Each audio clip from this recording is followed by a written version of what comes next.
प्रणाम दोस्तों। पिछले कुछ महीनों से इजराइल, यूएस और ईरान एक दूसरे को वॉर की धमकियां दे रहे हैं। एक तरफ जहां पे इजराइल और यूएस ईरान को अपनी यूरेनियम इन्वेस्टमेंट को कम करने के लिए कह रहा है, वहीं पे ईरान अपने यूरेनियम इन्वेस्टमेंट को और ज्यादा बढ़ाता जा रहा है। अगर हम यूरेनियम इन्वेस्टमेंट की बात करें तो यूरेनियम इन्वेस्टमेंट का मतलब होता है कि नेचुरल यूरेनियम में प्रेजेंट आइसोटोप की परसेंटेज को बढ़ाना। अगर हम इस टॉपिक के बारे में डीपली बात करें तो यूरेनियम के 3 आइसोटोप्स होते हैं। पहला होता है यूरेनियम 234, दूसरा होता है यूरेनियम 238 और तीसरा होता है यूरेनियम 235। अगर हम यूरेनियम के आइसोटोप यूरेनियम 234 की बात करें तो यूरेनियम 234 बहुत ज्यादा रेयर होता है। यूरेनियम 238 के डिके होने के बाद यूरेनियम 234 बनता है और नेचुरल यूरेनियम में 0.005% यूरेनियम 234 प्रेजेंट होता है। नेचुरल यूरेनियम में इस आइसोटोप का परसेंटेज इतना ज्यादा कम है कि इसको न्यूक्लियर पावर प्लांट्स के लिए और न्यूक्लियर वेपन बनाने के लिए यूज नहीं किया जा सकता है। अगर हम यूरेनियम के दूसरा आइसोटोप यूरेनियम 238 की बात करें तो नेचुरल यूरेनियम में 99.27% यूरेनियम 238 प्रेजेंट होता है। यूरेनियम 238 को न्यूक्लियर पावर प्लांट्स के लिए और न्यूक्लियर वेपन के लिए यूज करना आसान नहीं है। यूरेनियम 238 स्लो न्यूट्रॉन से टकराने के बाद आसानी से स्प्लिट नहीं होता है, जिसकी वजह से यूरेनियम 238 ज्यादा एनर्जी रिलीज नहीं कर सकता है और न ही स्प्लिटिंग के बाद ज्यादा न्यूट्रॉन्स को प्रोड्यूस कर सकता है, ताकि चेन रिएक्शन चलता रहे और एनर्जी प्रोड्यूस होता रहे, जिसकी वजह से यूरेनियम 238 को न्यूक्लियर पावर प्लांट्स और न्यूक्लियर वेपन्स बनाने के लिए यूज नहीं कर सकते। पर यूरेनियम 238 को हम प्लूटोनियम 239 बनाने में यूज कर सकते हैं और प्लूटोनियम 239 को हम न्यूक्लियर पावर प्लांट्स और न्यूक्लियर वेपन्स बनाने में भी इस्तेमाल कर सकते हैं। लास्ट में आता है यूरेनियम का थर्ड आइसोटोप यूरेनियम 235 और नेचुरल यूरेनियम में 0.72% यूरेनियम 235 प्रेजेंट होता है और चेन रिएक्शंस में बहुत सारे न्यूक्लियर फिजन्स होते हैं और न्यूक्लियर फिजन्स में न्यूट्रॉन्स यूरेनियम 235 से टकराकर उनको स्प्लिट करते हैं, जिसकी वजह से एनर्जी प्रोड्यूस होता है। और इसके अलावा यूरेनियम 235 न्यूट्रॉन्स को प्रोड्यूस करता है और वो न्यूट्रॉन्स दूसरे यूरेनियम 235 से जाकर टकराते हैं, जिसके बाद वो और ज्यादा स्प्लिट होते हैं और ज्यादा न्यूट्रॉन्स को प्रोड्यूस करते हैं और यही रिएक्शन चलता रहता है, जिसकी वजह से बहुत ज्यादा अमाउंट में एनर्जी प्रोड्यूस होता है। और यहाँ पर इजराइल, यूएस और ईरान जिस यूरेनियम इनरिचमेंट के लिए आपस में वॉर करने के लिए तैयार है और उस यूरेनियम इनरिचमेंट में नेचुरल यूरेनियम में प्रेजेंट यूरेनियम के आइसोटोप यूरेनियम 235 के परसेंटेज को और ज्यादा बढ़ाया जाता है, ताकि इसको न्यूक्लियर पावर प्लांट्स में और न्यूक्लियर वेपन्स बनाने में इस्तेमाल किया जा सके। आमतौर पर नेचुरल यूरेनियम में 0.72% यूरेनियम 235 प्रेजेंट होता है और अगर यूरेनियम 235 इतने कम परसेंटेज में प्रेजेंट है तो इसको न्यूक्लियर पावर प्लांट्स और न्यूक्लियर वेपन्स बनाने में इस्तेमाल नहीं किया जा सकता है। वहीं पे अगर हम नेचुरल यूरेनियम में यूरेनियम 235 के परसेंटेज को बढ़ाएं तो वो लो एनरिच्ड यूरेनियम बन जाएगा, जिसमें कि नेचुरल यूरेनियम में यूरेनियम 235 का परसेंटेज बढ़कर 3% से लेकर 5% तक हो जाएगा और लो एनरिच्ड यूरेनियम को हम न्यूक्लियर पावर प्लांट्स में इस्तेमाल कर सकते हैं, पर हम इसको न्यूक्लियर बॉम्ब्स बनाने में इस्तेमाल नहीं कर सकते। और अगर हम उसके बाद भी यूरेनियम 235 के परसेंटेज को और ज्यादा बढ़ाएं तो वो हाईली एनरिच्ड यूरेनियम बन जाएगा, जिसका मतलब है कि नेचुरल यूरेनियम में यूरेनियम 235 का परसेंटेज 20% या उससे ज्यादा हो जाएगा। और हाई एनरिच्ड यूरेनियम को हम न्यूक्लियर पावर प्लांट्स में इस्तेमाल कर सकते हैं, पर हम इसको न्यूक्लियर बॉम्ब्स बनाने में इस्तेमाल नहीं कर सकते। पर इसके बावजूद ये बहुत ही ज्यादा खतरनाक होता है, क्योंकि हाई एनरिच्ड यूरेनियम में यूरेनियम 235 का परसेंटेज जितना होता है वो न्यूक्लियर बॉम्ब बनाने के बहुत ही ज्यादा करीब होता है। और अगर हम यूरेनियम 235 के परसेंटेज को बढ़ाएं तो ये वेपन ग्रेड यूरेनियम बन जाएगा, जिसमें कि करीब 90% यूरेनियम 235 प्रेजेंट होता है, जिसको कि न्यूक्लियर पावर प्लांट्स में इस्तेमाल कर सकते हैं और साथ ही साथ इसको न्यूक्लियर बॉम्ब्स बनाने में भी इस्तेमाल कर सकते हैं। पर आमतौर पर इसको न्यूक्लियर पावर प्लांट्स में इस्तेमाल नहीं किया जा सकता है, क्योंकि ये बहुत ज्यादा रिएक्टिव होता है। फिर इसको आमतौर पर न्यूक्लियर बॉम्ब्स बनाने में इस्तेमाल किया जाता है। यूरेनियम 235 के परसेंटेज को बढ़ाने के लिए यूरेनियम 235 और यूरेनियम 238 को सेपरेट किया जाता है या फिर यूरेनियम 238 को हटाया जाता है। फिलहाल इजराइल और यूएस इतने ज्यादा परेशान इसलिए हैं क्योंकि ईरान ने अपने यूरेनियम 235 के परसेंटेज को 60% तक बढ़ा लिया है। जैसा कि मैंने आपको पहले बताया था कि यूरेनियम 235 का परसेंटेज अगर 90% तक बढ़ जाए तो उससे हम न्यूक्लियर बॉम्ब्स बना सकते हैं और ईरान इसके बहुत ज्यादा करीब है और ईरान कभी भी अपने यूरेनियम इनरिचमेंट को 90% तक बढ़ा सकता है और जिसके बाद ईरान न्यूक्लियर बॉम्ब्स बना पाएगा। और ये चीज इजराइल और यूएस के लिए बिल्कुल भी सही नहीं है, क्योंकि ईरान न्यूक्लियर बॉम्ब्स बनाने के बाद इजराइल और यूएस के खिलाफ इस्तेमाल कर सकता है। 2015 में ईरान ने joint comprehensive plan for action deal को साइन किया था, जिसको कि ईरान न्यूक्लियर डील भी कहा जाता है। और इस डील के मुताबिक ईरान सिर्फ 3.67% ही एनरिच्ड यूरेनियम को अपने पास रख सकता है, का इस्तेमाल अपने न्यूक्लियर पावर प्लांट्स में कर सकता है। जैसा कि मैंने आपको पहले बताया था कि 3% से लेकर 5% तक एनरिच्ड यूरेनियम को न्यूक्लियर पावर प्लांट्स में इस्तेमाल किया जा सकता है, हम इसको न्यूक्लियर बॉम्ब्स बनाने में इस्तेमाल नहीं कर सकते हैं। ईरान ने उस समय इस डील पे साइन किया था, जिसके मुताबिक ईरान सिर्फ 3.67% ही एनरिच्ड यूरेनियम को इस्तेमाल कर सकता है, पर ईरान अभी इससे ज्यादा एनरिच्ड यूरेनियम का इस्तेमाल कर रहा है ताकि वो न्यूक्लियर बॉम्ब्स बना पाए। इसी की वजह से इजराइल और यूएस ईरान को वॉर की धमकियां दे रहे हैं। इजराइल के मुताबिक ईरान न्यूक्लियर वेपन्स बनाने से सिर्फ कुछ ही सप्ताह दूर है। इजरायली गवर्नमेंट, जिसको कि यूएस और यूरोपियन इंटेलिजेंस सपोर्ट कर रहा है, उनके मुताबिक अगर ईरान न्यूक्लियर वेपन बना लेता है तो मिडिल ईस्ट के रीजन में वो बहुत ज्यादा पावरफुल बन जाएगा। और ऐसा भी हो सकता है कि फ्यूचर में ईरान अपने न्यूक्लियर वेपन्स को अपने एनिमी कंट्रीज के ऊपर इस्तेमाल करे, और इसमें सबसे ज्यादा खतरा होगा इजराइल और यूएस के ऊपर। और ईरान के न्यूक्लियर वेपन्स बनाने की वजह से जो भी कंट्रीज ईरान का साथ दे रही है, उन सारे कंट्रीज का भी पावर बढ़ जाएगा। वो सारे कंट्रीज इजराइल और यूएस के खिलाफ हैं। इसके वजह से ईरान के न्यूक्लियर वेपन्स बनाने की वजह से ये सारे कंट्रीज इजराइल और यूएस के लिए बहुत बड़ा खतरा बन जाएंगे। 13 जून 2025 को सुबह के 4:12 को इजराइल डिफेंस फोर्सेस ने ऑपरेशन राइजिंग लाइन को लॉन्च किया।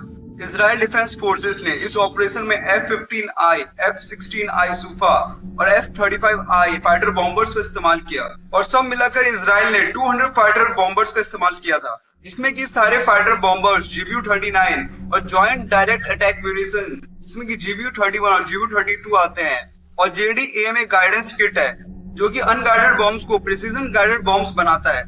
और कुछ रिपोर्ट्स के हिसाब से इजराइल डिफेंस फोर्सेस ने इस ऑपरेशन में स्पाइस 2000 का भी इस्तेमाल किया, जिसमें कि इन सारे फाइटर जेट्स ने फोर्दो, नटांज, इस्फहान, साथ करवनसा और तबरीज में मौजूद IRGC के डिपोट्स पे भी अटैक किया। अगर हम IRGC की बात करें तो IRGC का फुल फॉर्म होता है इस्लामिक रिवॉल्यूशनरी गार्ड कॉर्प्स, जो कि 1979 में हुए ईरानियन रेवोल्यूशन के बाद अयतुल्लाह रुहुल्लाह खुमैनी के द्वारा बनाया गया था। और IRGC ईरान की मिलिट्री का एक ब्रांच है जो कि रेगुलर आर्मी के साथ काम करता है। इस ऑर्गेनाइजेशन का ईरान की डिफेंस, फॉरेन ऑपरेशंस और रीजनल इन्फ्लुएंस में बहुत ही बड़ा रोल है। और इन सब जगहों के साथ इजराइल के फाइटर जेट्स ने लाविजान कमांड पोस्ट पर भी अटैक किया था, और इजराइल ने ईरान के इन सारे जगहों पर इसलिए अटैक किया था ताकि इजराइल ईरान को न्यूक्लियर बॉम्ब बनाने से रोक सके। और इजराइल के हिसाब से ईरान न्यूक्लियर बॉम्ब बना के अपने लाइन को क्रॉस कर रहा था, जिसको कि Israel point of no return कहता है। इजराइल की सीक्रेट एजेंसी मोसाद ने यूएवीज का इस्तेमाल करके ईरान के रेडार अरेज को न्यूट्रलाइज कर दिया ताकि इजराइल के फाइटर जेट सेफली और आसानी से ईरान के ऊपर अटैक कर सके। ईरान के खिलाफ इजराइल के ऑपरेशन राइजिंग लाइन के बाद ईरान के IRGC ने इजराइल के खिलाफ ऑपरेशन ट्रू प्रॉमिस 3 को लॉन्च किया, जिसमें कि ईरान ने 154 फतेह 110 और जुल्फिकर मिसाइल्स का इस्तेमाल किया। और इसके साथ ही ईरान ने इजराइल के ऊपर 120 शहीद 136 कामिकाज़े ड्रोन से हमला किया। और ईरान ने इजराइल के खिलाफ ये ऑपरेशन करने के बाद ये रीजन दिया कि इजराइल के ऑपरेशन की वजह से ईरान के नेशनल सिक्योरिटी के ऊपर खतरा आ गया था, और ईरान जो साइंटिफिक एडवांसमेंट कर रहा है अपने आर्मी को और ज्यादा पावरफुल बनाने के लिए, उसमें इजराइल ईरान को रोक रहा था। असल में इजराइल ने ईरान के खिलाफ ये ऑपरेशन इसलिए किया ताकि ईरान न्यूक्लियर बॉम्ब्स को ना बना पाए, पर ईरान ने अपने स्टेटमेंट में इस चीज को क्लियर नहीं किया, और ईरान बिना दुनिया को पता लगे न्यूक्लियर बॉम्ब्स को बनाना चाहता है। इजराइल ने ईरान के न्यूक्लियर साइट्स को डिस्ट्रॉय करने के लिए ईरान के ऊपर अटैक किया था, जिसमें कि फोर्डो, नटांज, इस्फहान एनरिचमेंट फैसिलिटीज आते हैं, और इसके अलावा करबनसा और तबरीज में मौजूद IRGC की मिसाइल डिपो के साथ साथ तेहरान में लेविजान डिस्ट्रिक्ट IRGC कमांड पोस्ट पर भी अटैक किया। और इस अटैक का बदला लेने के लिए ईरान ने इजराइल के तेल अवीव, हाइफा, बीर सेबा और एस्कलोन पे अटैक किया। और ईरान ने इजराइल के ऊपर जितने भी मिसाइल्स और ड्रोन से अटैक किया था, इजराइल का आयरन डोम और डेविड स्लिंग इंटरसेप्टर सिर्फ 65% मिसाइल्स और ड्रोन्स को डिस्ट्रॉय कर पाए। 19 जून 2025 को ईरान ने सेजिल मीडियम रेंज मिसाइल का इस्तेमाल करते हुए इजराइल के बीर सेबा के सोरोका मेडिकल सेंटर पे अटैक किया, जिसमें कि मेडिकल सेंटर का एक पूरा विंग डिस्ट्रॉय हो गया। और इस अटैक में वहां पे 4 लोगों की जान चले गई और 50 से ज्यादा लोग घायल हो गए, जिसमें कि वहां पे मौजूद पेशेंट्स और स्टाफ शामिल थे। और इस अटैक की वजह से वहां पे मौजूद क्लोरीन स्टोरेज को भी डैमेज पहुंचा, जिसकी वजह से वहां पे क्लोरीन गैस लीक होने लगा। क्लोरीन गैस बहुत ही ज्यादा डेंजरस गैस है, और क्लोरीन गैस को एक केमिकल वेपन की तरह भी यूज किया जाता है, और वर्ल्ड वॉर 1 में भी क्लोरीन गैस का इस्तेमाल किया गया था। इससे पहले 14 जून 2025 को यमन में प्रेजेंट हुती फोर्सेस ने तेहरान की मदद से बुरकान 2H रॉकेट्स का इस्तेमाल करते हुए रेड सी के शिपिंग लेन्स पे अटैक करना शुरू किया, जिसकी वजह से इजराइल के ऊपर खतरा आ गया। और इजराइल ने अपने नेवल एयर डिफेंस का इस्तेमाल करते हुए हुती फोर्सेस के रॉकेट्स को डिस्ट्रॉय करने के बाद वापस से उनके ऊपर जवाबी कार्रवाई किया। उसके बाद ईरान के IRGC ने इजराइल के बेटियम सिटी के डेंस रेसिडेंशियल ब्लॉक्स के ऊपर मिसाइल अटैक्स किया, और इस अटैक में इजराइल के बेटियम सिटी में मौजूद 61 रेसिडेंशियल बिल्डिंग्स डिस्ट्रॉय हुए, जिसमें कि 20 से ज्यादा आम लोगों की जान गई, जिसमें कि 2 यूक्रेन के सिटीजन्स भी थे जिनका नाम था एंड्रेई केरेचेंको और कैटेरिना सेवचुक। और ईरान के इस मिसाइल अटैक में 200 से ज्यादा लोग घायल हुए। और ईरान ने अपने दूसरे मिसाइल अटैक में इसराइल के रेवुट सिटी में मौजूद वाइजमैन इंस्टीट्यूट के ऊपर अटैक किया। ईरान के इन मिसाइल अटैक्स का बदला लेने के लिए 15 जून 2025 को इसराइल के एयरफोर्स ने Delilah cruise missile one way arm drones का इस्तेमाल करते हुए ईरान के ऑयल इंफ्रास्ट्रक्चर को डिस्ट्रॉय करना शुरू किया, जिसमें कि इसराइल ने ईरान का हवा सिटी में मौजूद फजर-ए-जाम रिफाइनरी को बुरी तरह से तबाह कर दिया। और इसराइल ने ईरान में मौजूद उन पाइपलाइंस को डिस्ट्रॉय किया जिससे साउथ पार्स गैस फील्ड से रॉ मटेरियल्स और नेचुरल गैस सप्लाई हुआ करते थे। और साउथ पार्स गैस फील्ड दुनिया के सबसे बड़े ऑफशोर गैस फील्ड्स में से एक है, जो कि पर्शियन गल्फ के पास साउथ ईरान में मौजूद है। इसराइल ने जब उन पाइपलाइंस को डिस्ट्रॉय किया तो उन पाइपलाइंस में मौजूद गैस और ऑयल के जलने की वजह से आसमान में बहुत ज्यादा ऊंचाई तक बहुत बड़ा काले धुएं का गुब्बार देखा जा सकता था। और वो काले धुएं का गुब्बार इतना ज्यादा बड़ा था कि उसको स्पेस में मौजूद सैटेलाइट से भी देखा जा सकता था।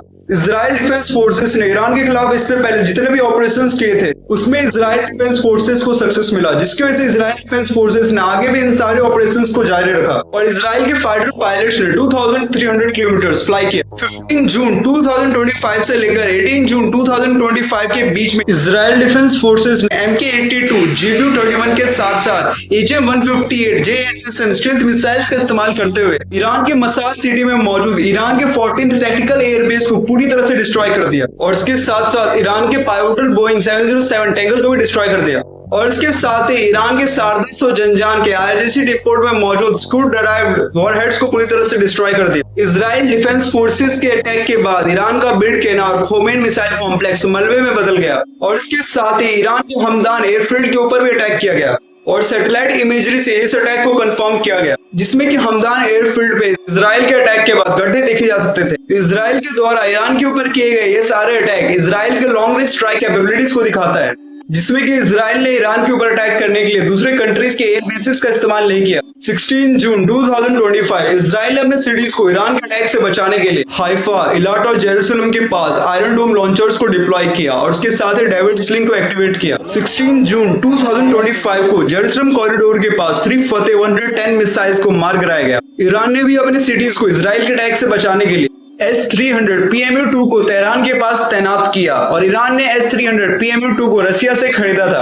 और इसके अलावा ईरान ने रसिया से खरीदे हुए Tor M1 air defence system को कॉम के पास डिप्लॉय किया। ईरान के IRGC ने Su-24 MR जेट्स का इस्तेमाल किया, जो कि खबीनी इलेक्ट्रॉनिक वॉरफेयर जैमर से इक्विप्ड था। और इन जैमर से एमिट हो रहे इलेक्ट्रोमैग्नेटिक इंटरफेरेंस से इजरायली डिफेंस फोर्स के जेट्स में मौजूद रेडार पार्शियली ब्लाइंड हो गए थे, जिसकी वजह से इजरायली जेट्स को अपने टारगेट को ढूंढने में दिक्कतें आ रही थी। और जिसकी वजह से Israeli jets satellite guided information के ऊपर डिपेंड थे, जिसकी वजह से वो सैटेलाइट से मिले इंफॉर्मेशन का इस्तेमाल करके अपने टारगेट्स के ऊपर अटैक कर सकते थे, जिसकी वजह से ईरान में मौजूद आम लोगों की जान भी जा सकती थी। 3 जून 2025 को ईरान के अथॉरिटीज ने बताया कि इजराइल ने जो ईरान के ऊपर अटैक किया था उसमें ईरान के 639 नागरिकों की जान गई, जिसमें कि 37 सीनियर IRGC और कुड्स फोर्स के कमांडर्स मौजूद थे और जिसमें कि ब्रिगेडियर जनरल अली सादमानी भी शामिल थे। और इसके अलावा इजराइल के अटैक में 1250 लोग घायल हुए। और वहीं पे इजराइल के अथॉरिटीज ने बताया कि जो ईरान ने इजराइल के ऊपर अटैक किया उसमें इजराइल के 24 नागरिकों की जान गई और ईरान के अटैक में 450 लोग घायल हुए। इन सारे जख्मी हुए लोगों में सुरुपा और कार्मल हॉस्पिटल्स के स्टाफ भी शामिल थे। इजराइल ने ईरान के ऊपर जो अटैक किया था उस अटैक में ईरान का इंफ्रास्ट्रक्चर बहुत ही बुरी तरह से बर्बाद हो गया, जिसमें कि ईरान को सबसे ज्यादा नुकसान तब हुआ जब इजराइल ने ईरान के अहवाज और अब्दान में मौजूद 3 सबसे बड़े और सबसे जरूरी ऑयल रिफाइनरीज को बहुत ही बुरी तरह से तबाह कर दिया। ये तीनों ऑयल रिफाइनरीज अंडरग्राउंड पाइपलाइंस की मदद से साउथ पार्स गैस फील्ड से कनेक्टेड थे और इसी पाइपलाइन से होकर रॉ मटेरियल्स और natural gas South Pars gas field से होकर इन सारे ऑयल रिफाइनरीज में आया करते थे। और जब इजराइल ने इन सारे ऑयल रिफाइनरीज को डिस्ट्रॉय कर दिया,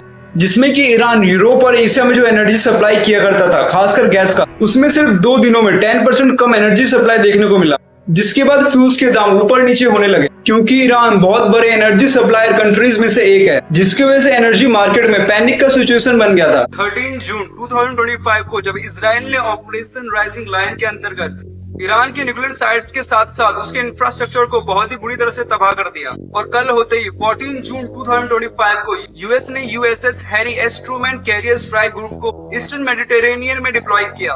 और इसके अलावा यूएस ने इजराइल और ईरान वॉर से पहले ही air defence system Patriot missile batteries, इसका पूरा नाम है MIM-104 पैट्रियट, यूएस ने अपने इस एयर डिफेंस सिस्टम को जॉर्डन, कतर और सिप्रस में डिप्लॉय कर दिया था। 17 जून 2025 को व्हाइट हाउस के नेशनल सिक्योरिटी एडवाइजर जैक सुलेमान ने बताया कि जो ईरान और इजराइल के बीच में कॉन्फ्लिक्ट हो रहा है उसमें अमेरिका इजराइल के साथ है। और ये बयान आते ही इजराइल के प्राइम मिनिस्टर बेंजामिन नेतन्याहू को ये पता चल चुका था कि अमेरिका इजराइल के साथ है, जिसके बाद इजरायली डिफेंस फोर्सेस ने ईरान के ऊपर और ज्यादा पावर के साथ हमला करना शुरू किया। और इजराइल ये चाहता था कि ईरान के इंफ्रास्ट्रक्चर को और ज्यादा से ज्यादा नुकसान पहुंचे। और इन अटैक्स में यूएस के इंटेलिजेंस ने इजराइल को ईरान के बारे में सीक्रेट इन्फॉर्मेशन दिया। रियल टाइम सैटेलाइट डेटा और मोटर ऑपरेटेड सेंसर इंटेलिजेंस की मदद से इजराइल ने ईरान की मिसाइल लॉन्च करने से पहले उन सारे जगहों पर अटैक करके उन सारे मिसाइल अटैक्स को पहले ही रोक दिया। इन सारे चीजों से हमें ये पता चलता है कि कैसे यूएस ने ईरान और इजराइल कॉन्फ्लिक्ट में कि कैसे यूएस ने इजराइल को अपना कॉम्बैट ट्रूप्स दिए बिना सिर्फ इजराइल को अपना इंटेलिजेंस देकर ईरान के इंफ्रास्ट्रक्चर को इतनी बुरी तरह से तबाह कर दिया।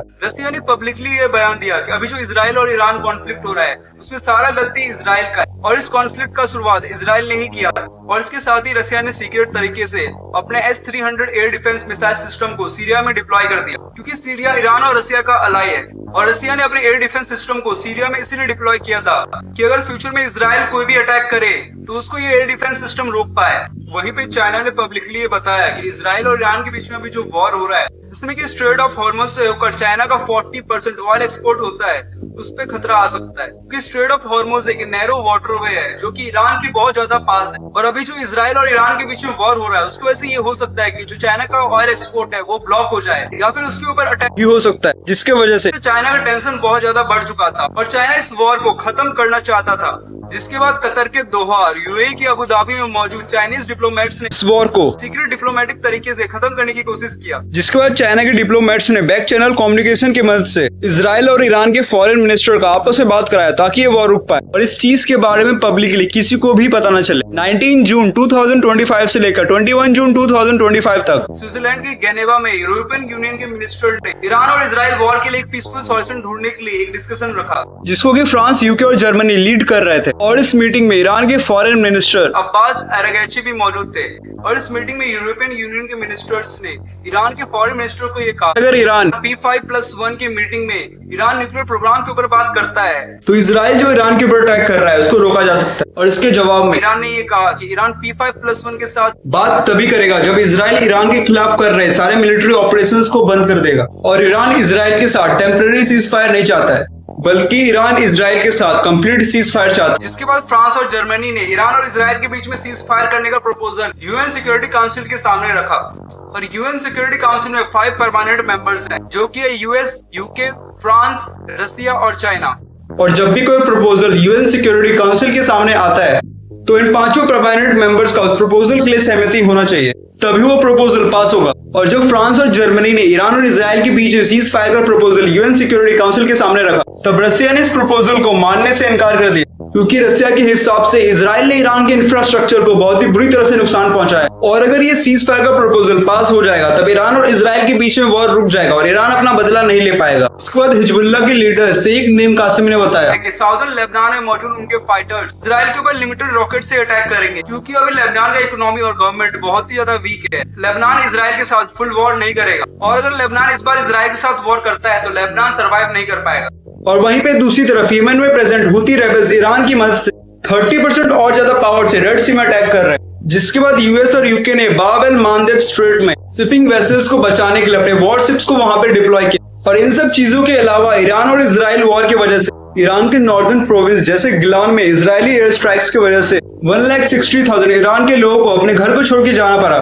वहीं पे इजराइल में गाजा बॉर्डर के पास नेगेव डेजर्ट में ईरान मिसाइल अटैक की वजह से इजराइल के 60,000 लोगों को अपना घर छोड़ना पड़ा और ये चीज एक ह्यूमैनिटेरियन इमरजेंसी है। और वहीं पे दूसरी तरफ ईरान के एनर्जी एक्सपोर्ट्स पे असर पड़ने की वजह से ग्लोबली ऑयल का प्राइस $95 पर बैरल तक पहुंच गया। और एनालिस्ट्स के हिसाब से अगर ये वॉर जून के लास्ट तक खत्म नहीं हुआ तो ये भी हो सकता है कि सऊदी अरेबिया और टर्की भी इस वॉर में शामिल हो जाए। और अगर सऊदी अरेबिया और टर्की भी इस वॉर में शामिल हो जाते हैं तो ईरान इजराइल वॉर एक बहुत बड़ा रीजनल वॉर बन जाएगा। अगर हम इन सारी चीजों के बारे में ध्यान से सोचे तो हमें ये पता चलता है कि ये सारी चीजें इसीलिए क्योंकि ईरान ने अपने यूरेनियम एनरिचमेंट को 60% प्योरिटी तक बढ़ा लिया था। और ईरान ने अपने यूरेनियम एनरिचमेंट को इतना ज्यादा बढ़ा लिया था कि ईरान कभी भी न्यूक्लियर बॉम्ब को बना सकता था। और इसी के डर से इजराइल ने ईरान के ऊपर अटैक कर दिया ताकि ईरान को न्यूक्लियर बॉम्ब बनाने से पहले ही रोक दिया जाए और ईरान न्यूक्लियर बॉम्ब न बना पाए। और वहीं पे दूसरी तरफ ईरान न्यूक्लियर बॉम्ब बनाना अपना हक समझता है और ईरान न्यूक्लियर बॉम्ब अपनी नेशनल सिक्योरिटी के लिए बनाना चाहता है, अपनी मिलिट्री को और ज्यादा पावरफुल बनाना चाहता है। इजराइल, यूएस और वेस्टर्न कंट्रीज ये नहीं चाहते कि ईरान न्यूक्लियर वेपन बनाए, इसीलिए सारे कंट्रीज ईरान के खिलाफ हैं। इसीलिए सारी चीजें हो रही है। आपके हिसाब से ईरान और इजराइल में से कौन सही है और कौन गलत, और क्या ईरान को न्यूक्लियर वेपन बनाना चाहिए या फिर नहीं, आप मुझे कमेंट्स में बता सकते हैं। अगर आपको इस टॉपिक से रिलेटेड कोई भी डाउट है तो आप मुझसे कमेंट्स में पूछ सकते हैं। अगर आपको ऐसे इन्फॉर्मेटिव वीडियोस देखना पसंद है, दूसरे डिफरेंट टॉपिक्स पे वीडियोस देखना पसंद है, तो आप मेरे चैनल को सब्सक्राइब कर लीजिए। अगर आपको ये वीडियो पसंद आया तो इस वीडियो को लाइक और शेयर कीजिए। आपका ये वीडियो देखने के लिए बहुत बहुत धन्यवाद।